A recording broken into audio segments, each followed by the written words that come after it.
You are sitting in a room with no windows. Your lawyer is on one side of the table. Two federal prosecutors are on the other. You are about to do the one thing you were raised never to do. This is called a Proffer Session. In the plainer language lawyers use around it, sometimes just queen for a day. Your lawyer arranged it. You are not confessing here. You are previewing. A preview of everything you know, offered up to see what it's worth. The government isn't deciding whether to protect you because your testimony is important enough. It's deciding because someone believes the threat against you is real. That's the entire bar. Not how useful you are, how much danger you're in. If the answer is yes, what comes next isn't a favor. It's a contract. You agree, in writing, to tell the government everything you know. Not just the case they're building today, but every crime you were ever aware of, going back as far as it goes. There is no version of what comes next where you stay fully intact. It doesn't begin with a dramatic goodbye. It begins with days of talking, sometimes weeks. You sit across from federal agents and prosecutors, and you empty out everything: names, dates, routes, operations, people you've known since you were a teenager. This is the part nobody puts in the movie. Cooperation isn't one confession. It's a slow, exhausting unspooling that can run for days on end, one name pulling the next name behind it. What they actually want from you isn't a single fact. It's the architecture: who answered to whom, how a decision moved from the top down to the street, which arrangements were ever written down, and which ones only ever existed as an understanding between men who trusted each other. No subpoena can pull that out of a filing cabinet. Only someone who lived inside it can. By the time it's finished, the people debriefing you may know more about the life you're leaving than anyone who ever loved you inside it. Not every cooperator is worth the same to the government.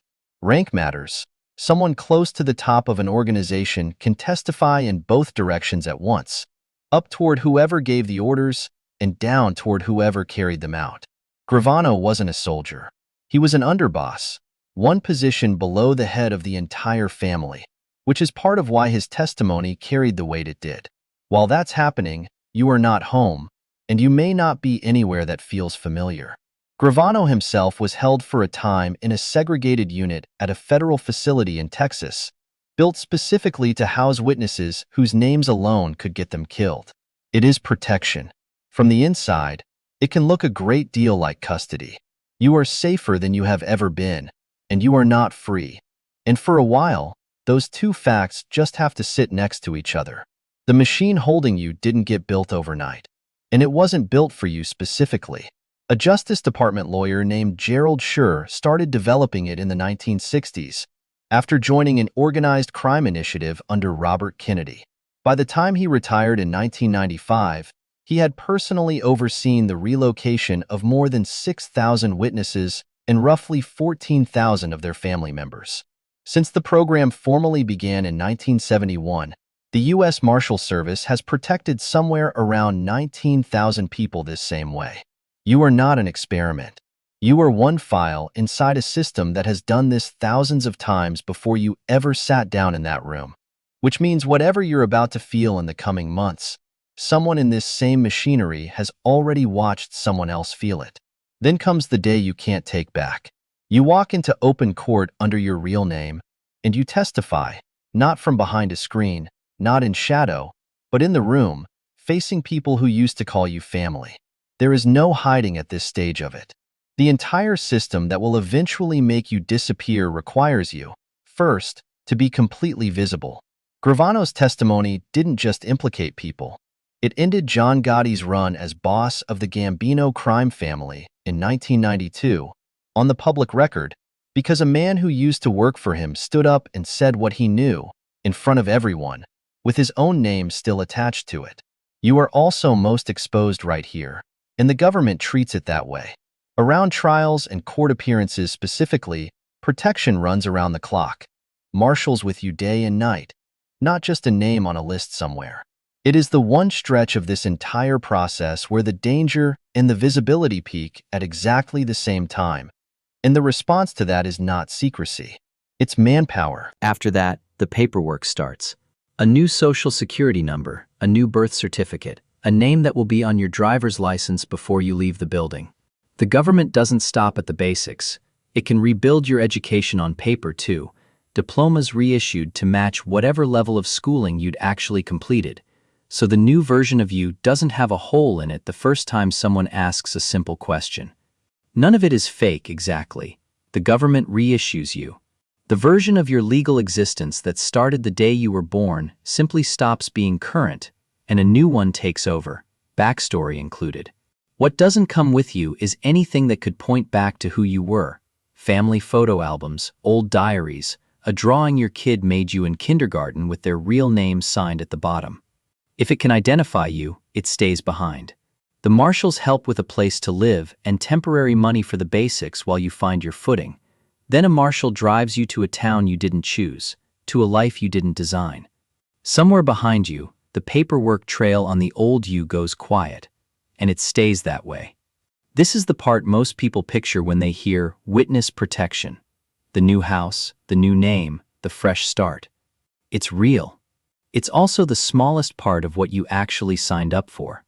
The rules are what last. From now on, a marshal is the only channel between you and anyone you left behind. Family who isn't coming with you, people you grew up with. Contact happens through them, if it's allowed to happen at all. You cannot go back to the town you came from. Not for a funeral. Not for a wedding. The upkeep never really stops. At least one relocated family has described getting coached, ongoing, on how to steer a conversation away the moment someone asks an innocent question about where you grew up or what your family was like. It becomes a skill you practice, the same way you'd practice anything else you had to get right every single time. Researchers who study children raised inside this program have found something specific and lasting on top of that. Kids grow up genuinely confused about who they are, cut off from a family history they were never allowed to know. Multiple accounts describe marriages straining under a secret that has to be kept from nearly everyone you'll ever meet again for the rest of your life. None of that shows up in the version of this story people tell at parties. That version ends at the new house. This is what happens after it ends, quietly, for decades. None of it comes with an unconditional guarantee. The safety on offer is real, but it has a condition attached to it. The Marshals Service says no one who followed the program's rules has been killed while under its protection, and the wording there is doing real work. It isn't a promise about you specifically. It's a promise about a version of you that follows every rule, every time, for the rest of your life. Slip once. Get recognized once. Go back for one night to a world you were told never to touch again. The promise doesn't stop existing, but it stops applying to you in exactly the way you'd expect. This deal wasn't always on the table. In 1963, a mobster named Joseph Valachi became the first man in the history of the American Mafia to talk about it publicly, under oath, in front of a Senate committee. There was no program like this one waiting for him. No new name, no house in another state. He testified with nothing but a prison cell and the hope that talking might keep him alive a little longer. What you're sitting inside, in that windowless room decades later, is what men like him helped force into existence. A program that didn't formally exist until 8 years after he took the same risk with none of its protection. Having it doesn't mean the story ends the way you'd expect. 3 men who took this same deal ended up in 3 different places.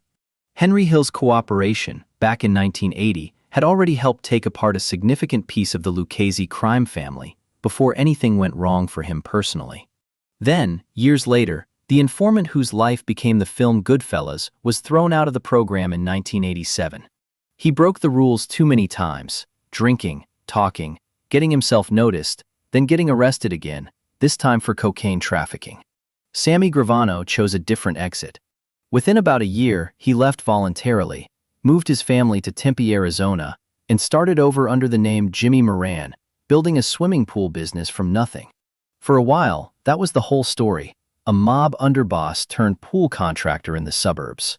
Then, in February of 2000, police arrested him for running an ecstasy ring with dozens of others, his own family among them. He pleaded guilty the following year and was sentenced to 20 years in federal prison. A third man, a Chicago outfit associate named Frank Cullotta, entered the same program in 1984. He served out his probation, and unlike the other two, didn't reappear in a new set of charges anywhere in the record. Years later, he even put his story into a book, using his own name again by then. No headline arrest, no second trial. Just an ordinary, unremarkable life that the culture never bothers to make a movie about, because a story where nothing else happens doesn't sell tickets, even though, as it turns out, an ending like his is closer to the norm than either of the other two. 3 men, 3 different outcomes, and none of them decided for you in advance, inside a system that has now run this same experiment on thousands of people just like them. Here's the number that actually describes what happens to people who take this deal, not the number the popular story assumes. One federal review, examining more than 700 protected witnesses, put the share who go back to crime at somewhere around 1 in 5. Some relapse into their old life. Most don't. Something close to 4 out of 5 people who sit in that windowless room and agree to talk never go back to the life they walked away from. That's not the ending the culture tells this story for. It isn't a death sentence, and it isn't a clean escape either. It's a trade. Your name, your history, your family, exchanged for a version of safety that costs you something permanent no matter which way it ends up going for you.